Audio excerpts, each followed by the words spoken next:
नमस्कार दोस्तों। जैसा कि हम जानते हैं कि भारतीय न्याय संहिता 2023 जो 1 जुलाई 2024 को लागू हुई है ने भारतीय दंड संहिता की जगह ले ली है। इस नए कानूनी ढांचा में आधुनिक समय के मुद्दों खासकर विवाद से संबंधित मुद्दों को संबोधित करने के लिए विभिन्न प्रावधान शामिल हैं। इस वीडियो के माध्यम से आज हम भारतीय न्याय संहिता 2023 की धारा 80 से 82 पे चर्चा करेंगे, जो दहेज, मृत्यु, धोखेबाज और विवाह और द्विविवाह विवाह पर केंद्रित है। तो सबसे पहले हम धारा 80 दहेज मृत्यु की परिभाषा और सज़ा जान लेते हैं। धारा 80 दहेज मृत्यु के मुद्दे को संबोधित करती है।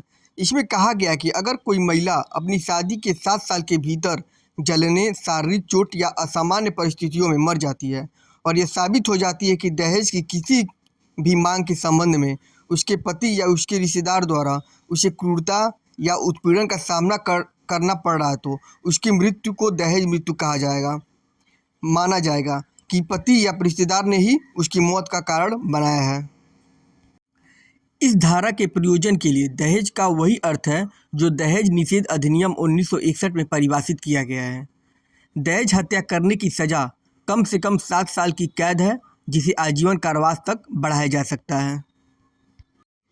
धारा 81 धोखेबाज विवाह क्या कहता है?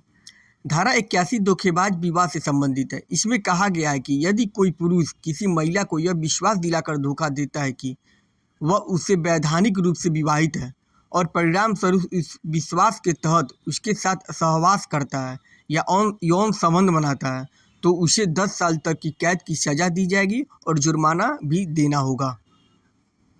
धारा 82 द्विविवाह की परिभाषा और दंड।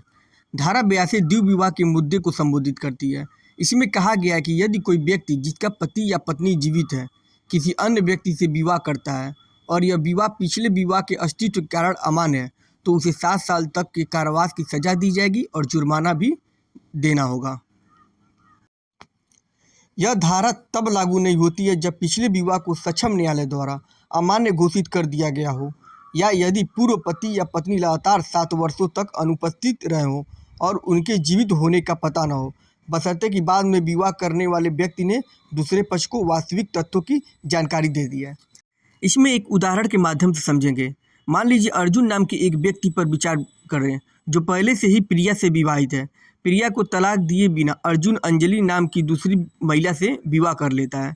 चूँकि अर्जुन की अंजलि से शादी उसकी पहली शादी के अस्तित्व के कारण अमान्य है, इसलिए उसे द्विविवाह के लिए धारा 82 के लिए दंडित किया जाएगा।